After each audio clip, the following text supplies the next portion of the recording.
기도해 주 앞에 나와 무릎 꿇고 은혜 베푸시는 주 하늘을 향해 두 손 들고 하늘 문이 열리고 은혜의 비추기 이 땅 가득 내리도록 마침내 주 오셔서 그의 비추기 우리 위에 부으시도록 하늘 문이 열리고 은혜의 비추기 이 땅 가득 내리도록 마침내 주 오셔서 그의 비추기 우리 위에 부으시도록 우리 위에 부으시도록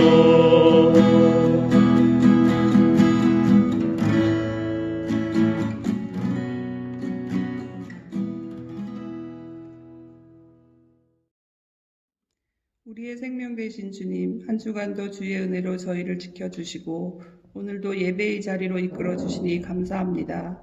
이렇게 영상으로 예배하지만 저희들의 예배를 받아주시고 진실한 마음으로 예배하게 하옵소서. 주님, 무엇보다도 감사하옵기는 이 죄 많고 음란한 세대에 저희를 택하사 예수 그리스도의 보혈로 거룩하게 하시고 성령 안에 거하게 하시니 감사합니다.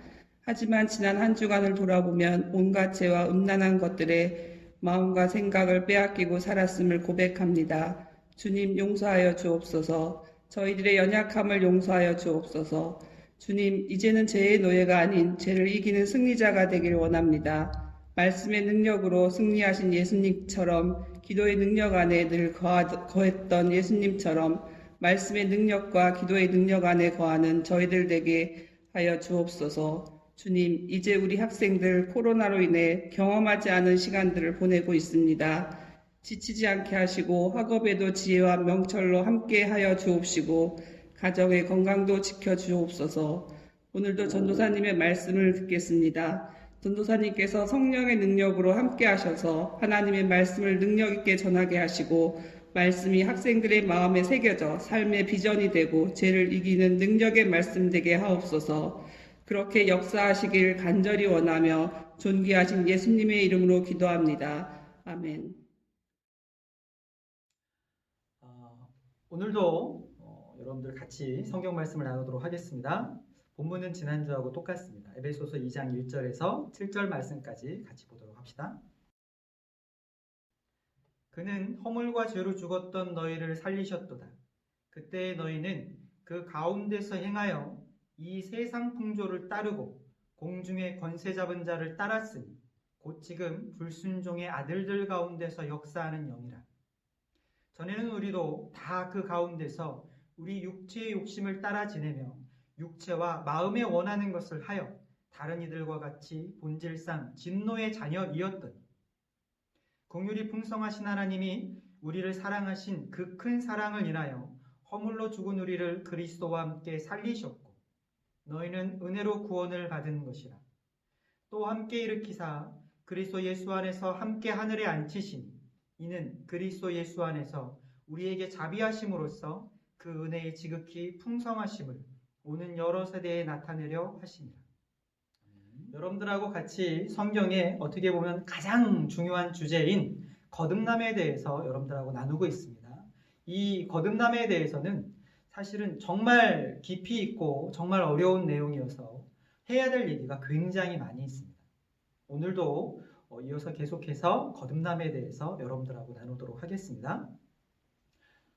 오늘 말씀을 보면 1절에서부터 3절까지의 말씀과 4절에서부터 7절까지의 말씀이 전혀 다른 내용으로 구성되어 있습니다.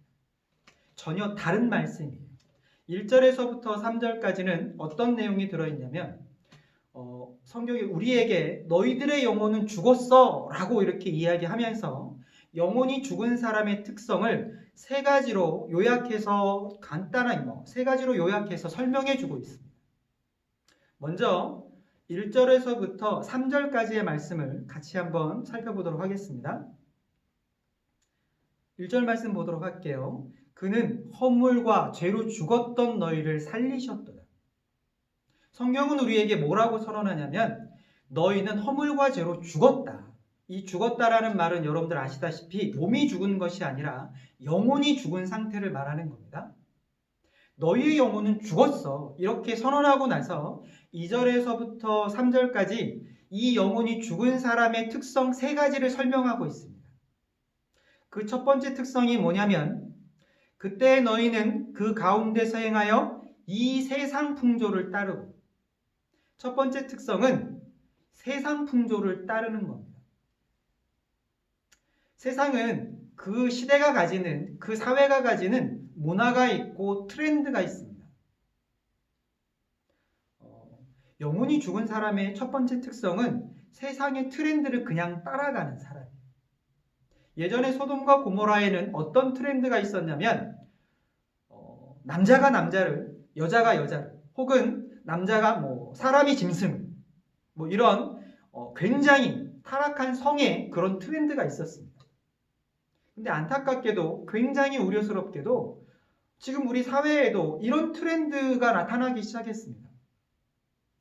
사람이 태어나서 남자 여자의 성이 구별돼서 태어나지만 태어난 이후에 우리가 선택할 수 있는 성이 19가지인가요? 그렇게 있다 그러더라고요.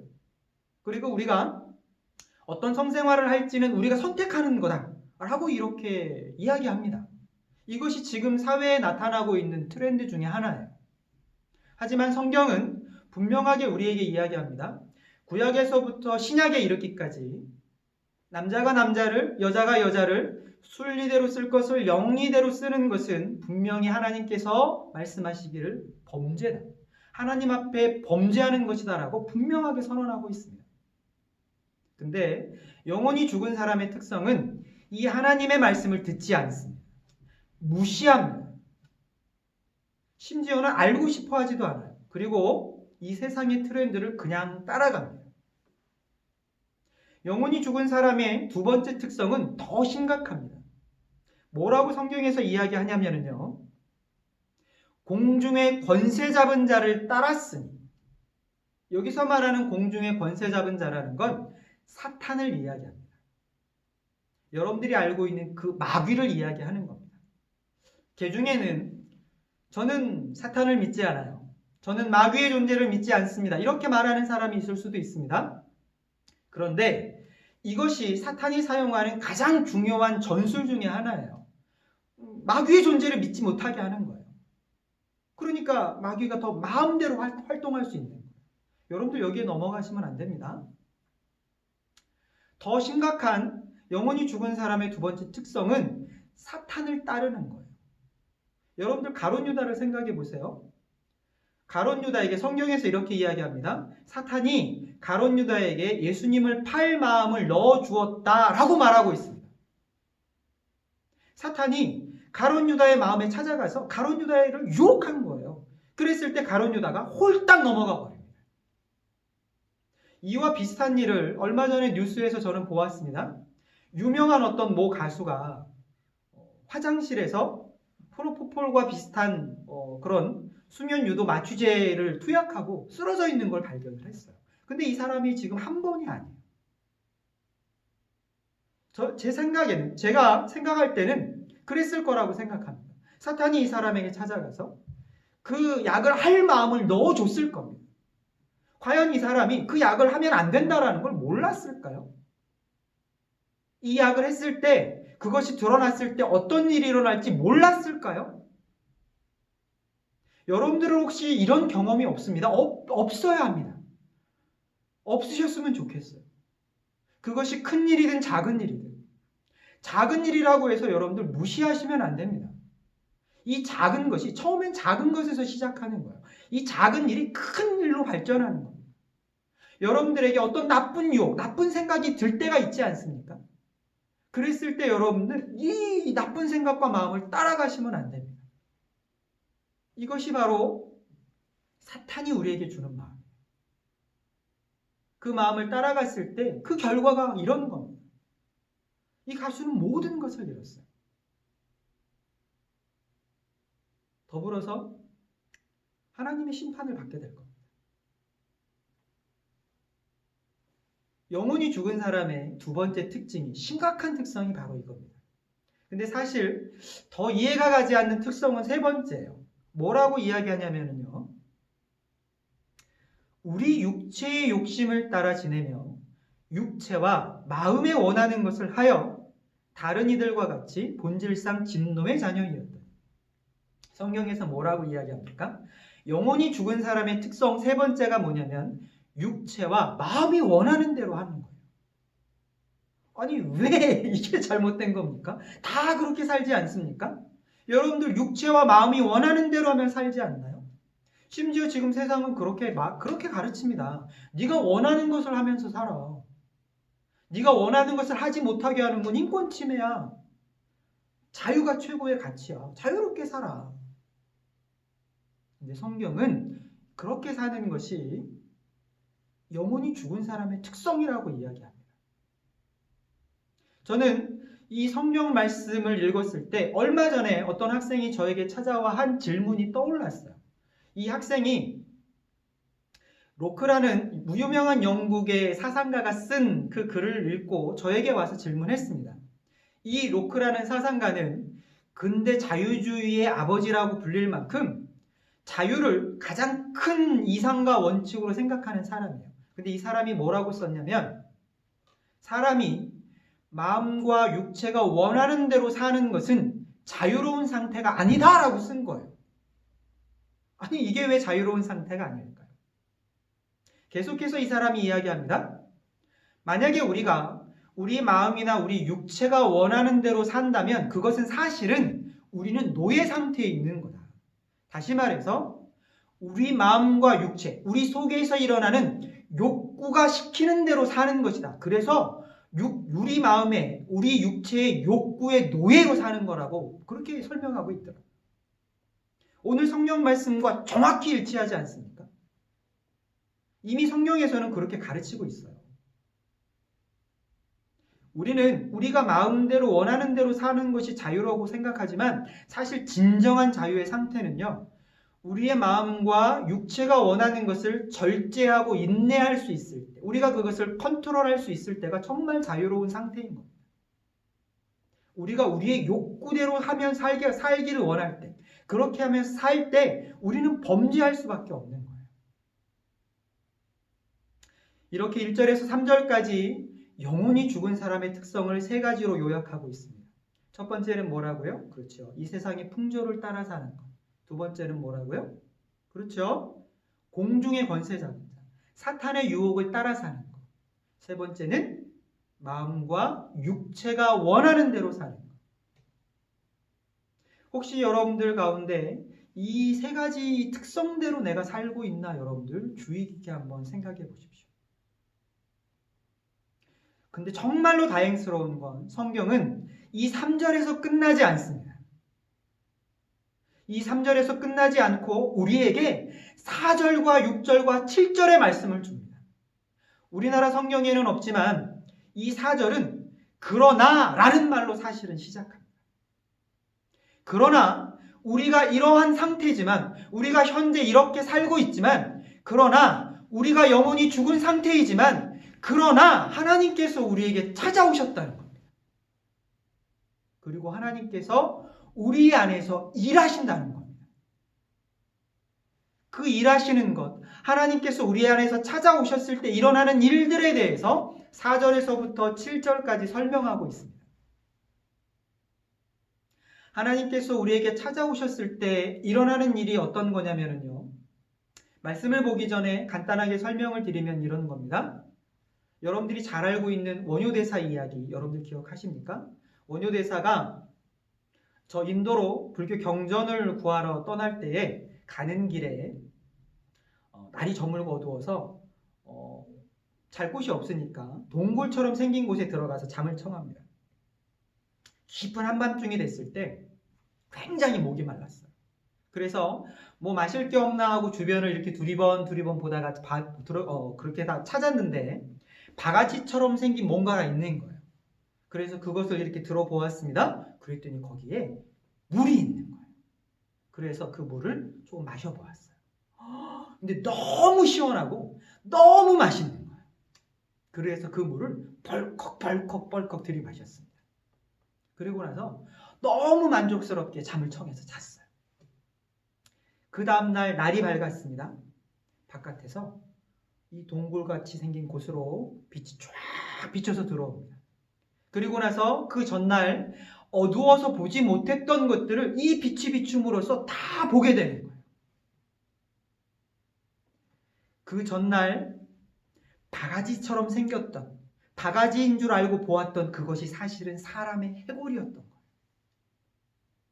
그리고 더 놀란 것은, 더 경악스러웠던 것은 어제 그렇게 시원하고 달콤하게 마셨던 그 물이 썩은 물이었던 거예요. 이 해골 안에 고여있는 굉장히 썩은 물이었던 거예요. 빛이 비추어지자 이 모든 것들을 낱낱이 보고 깨달아 알게 된 거예요. 그리고 나서 원효대사는 심하게 구토를 합니다. 그렇죠? 역겨워서 토하고 싶지 않겠습니까? 그리고 나서 원효대사는 깊은 깨달음을 얻습니다. 하나님께서 우리에게 찾아오실 때 일어나는 일이 바로 이와 같습니다. 하나님은 빛이세요. 예수님은 빛이십니다. 예수님께서 우리에게 찾아오실 때 우리에게 밝은 빛이 비춰집니다. 그래서 전에는 보지 못했던 것, 전에는 깨닫지 못했던 것을 보고 깨달아 알 수 있게 해주십니다. 그래서 우리는 정말 경악하고 놀라게 됩니다.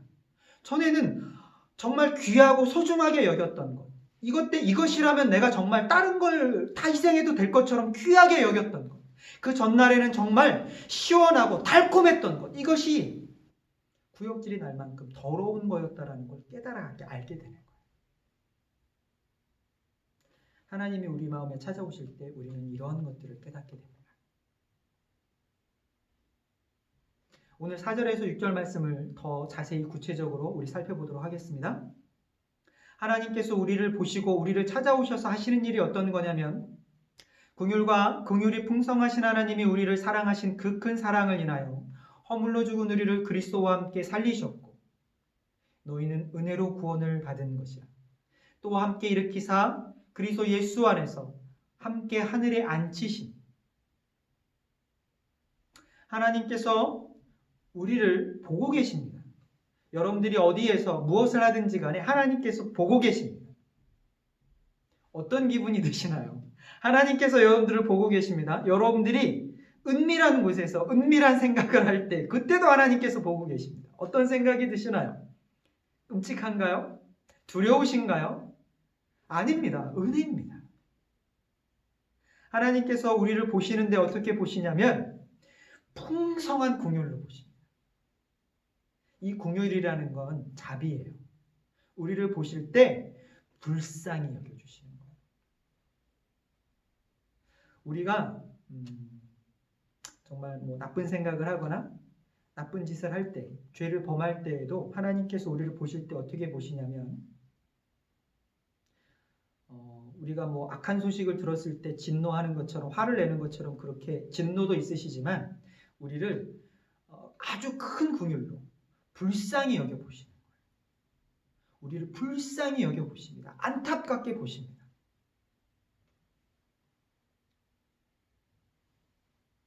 그리고 거기에서 머무르지 않으시고요, 큰 사랑을 우리에게 주십니다. 이 사랑은 이 세상이 말하는 그런 사랑이 아니에요. 잘생겼거나 돈이 많거나 능력이 뛰어나거나 의롭거나 예쁘거나 그래서 주는 사랑이 아니라, 예쁘지 않아도 능력이 없어도 심지어는 내가 죄인 되었을 때 그럼에도 불구하고 나에게 주시는 사랑입니다. 근데 그럼에도 불구하고 사랑해 주시는 사랑이에요. 자격이 없는데 주시는 사랑입니다. 4절에 그러나의 하나님의 은혜가 바로 이러한 겁니다. 이 그러나의 하나님의 은혜가 바로 이러한 겁니다. 하나님께서 우리를 불쌍히 여겨주십니다. 그리고 우리를 사랑해 주십니다. 우리가 죄인 되었을 때에 우리를 사랑해 주십니다. 그래서 하나님이신 예수님을 이 땅에 우리를 위해서 보내주십니다. 하나님이신 예수님께서 이 땅에 인간의 모습으로 오신다는 건 마치 우리가 똥통에 있는 구더기가 되는 것과 똑같은 거예요. 그렇게 우리를 사랑해 주십니다. 그래서 우리가 받아야 할 모든 죄의 형벌을 예수님께서 다 받아주신 거예요. 그 십자가에 달려 돌아가신 겁니다. 이것이 4절 그러나의 하나님의 은혜입니다. 4절 그러나의 하나님의 은혜가 우리에게 임할 때 우리도 동일하게 이러한 마음을 가지게 됩니다. 우리가 우리에게 범죄하는 사람, 우리에게 해를 끼치는 사람, 그런 사람을 볼 때 미워하는 것만이 아니라 그 사람을 불쌍히 여기게 봅니다. 우리가 악한 것을 보았을 때 비판하고 또 비판하고 정죄하고 욕하는 것만이 아니라 그 사람에 대해서도 긍휼한 마음을 가지게 되는 겁니다. 그 사람을 우리가 기꺼이 사랑할 수 있는 마음을 가지게 되는 겁니다. 이것이 그러나 하나님의 은혜입니다. 이 말씀에 대해서 한 가지 예를 들어서 여러분들에게 설명해 드리고 마치도록 하겠습니다. 2010년에 IT에서 지진이 일어났었습니다. 그 지진이 일어났을 때 실제로 있었던 일이에요. 세 딸을 둔 엄마가 아버지하고 같이, 아빠하고 같이 이 다섯 가족이 이 가족인 5사람이 여행을 갔어요. 근데 호텔에 이제 아버지하고 딸 셋을 남겨두고 엄마가 잠깐 볼일을 보러 나갔는데 그때 지진이 일어난 거예요. 근데 뉴스에 보니까 이 호텔이 지진으로 완전히 다 무너져 내린 겁니다. 엄마는 막 사색이 되어가지고 이 호텔로 막 뛰어왔습니다. 호텔은 이미 무너진 상태였었고요. 소방관과 경찰관들이 잔해를 치우면서 사람들을 구조하기 위해서 열심히 작업을 하고 있었습니다. 시간이 지나면서 사람들이 드디어 찾아지기 시작합니다. 첫째 딸의 시체가 찾아지고요. 둘째 딸의 시체가 찾아집니다. 엄마는 울면서 절망했지만 그래도 열심히 찾습니다. 아직 남편과 막내딸이 발견되지 않았어요. 근데 한참을 찾다가 저기에서 구조대원이 엄마를 향해서 막 급하게 소리 지릅니다. 가서 보니까 돌무더기 아래에 웬 남자가 있는 거예요. 살펴보니까 남편이었습니다. 안타깝게도 남편은 이미 죽어 있었어요. 그런데 아직 희망은 있었어요. 막내딸이 아직은 보이지 않습니다. 돌무더기를 치우고 이 남자의 시체를 꺼내는 순간 놀라운 광경이 펼쳐집니다. 이 아버지 밑에 막내딸이 있었어요. 그리고 이 막내딸은 가벼운 타박상을 빼놓고는 멀쩡히 살아있었습니다. 어떻게 된 일이냐면 지진이 나서 건물이 무너지자마자 아버지가 막내딸을 껴안고 이렇게 껴안은 상태로 그 상태로 돌 무더기에 깔린 겁니다. 아버지는 막내딸을 살리기 위해서 최대한 막내딸이 이렇게 버틸 수 있는, 살 수 있는 그런 공간을 최대한 만들기 위해서 노력하면서 그렇게 돌무더기에 깔려서 죽은 겁니다. 이 돌무더기의 무게가 무려 200kg이 넘었다고 해요. 그런데 그 돌의 무게를 견디면서 아버지는 죽어갔던 겁니다. 이 딸아이를 살리기 위해서. 이 딸아이가 아버지가 대신 죽어주심으로써 이 딸아이가 살아난 겁니다. 오늘 이 4절에서 7절까지의 이 성경 말씀이 바로 이러한 겁니다. 그러나의 하나님의 은혜가 바로 이러한 겁니다. 여러분, 하나님께서 여러분들에게 빛을 비춰주시기를 바랍니다. 이 그러나의 은혜가 어떠한 것인지 여러분들에게 비춰주시기를 바랍니다. 이 막내딸이 나중에 깨어나서 이 아버지의 소식을 들었을 때 여러분들 이 막내딸이 아무렇지 않게 살 수 있을까요? 막 함부로 살 수 있을까요? 흥청망청하며 살 수 있을까요? 절대로 그렇게 살 수 없습니다. 왜냐하면 아버지가 나를 아버지의 목숨으로 내가 살은 거예요. 아버지의 목숨값으로 내가 내 생명을 얻은 겁니다. 그런데 어떻게 함부로 살 수 있겠어요? 어떻게 흥청망청 살 수 있겠어요? 어떻게 내 마음과 육체가 원하는 대로 하며 살 수 있겠어요?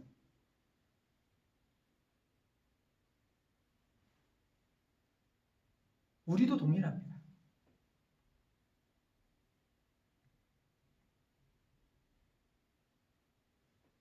하나님께서 우리에게 주신 은혜도 동일합니다. 그래서 우리는 함부로 살 수 없습니다. 우리는 막 살 수 없습니다. 이 세상의 풍조대로 살 수 없고요. 사탄이 유혹하는 대로 살 수 없습니다. 우리 마음에 또 우리 육체가 원하는 욕구대로 살 수 없습니다. 함부로 미워할 수 없습니다. 함부로 시기할 수 없습니다.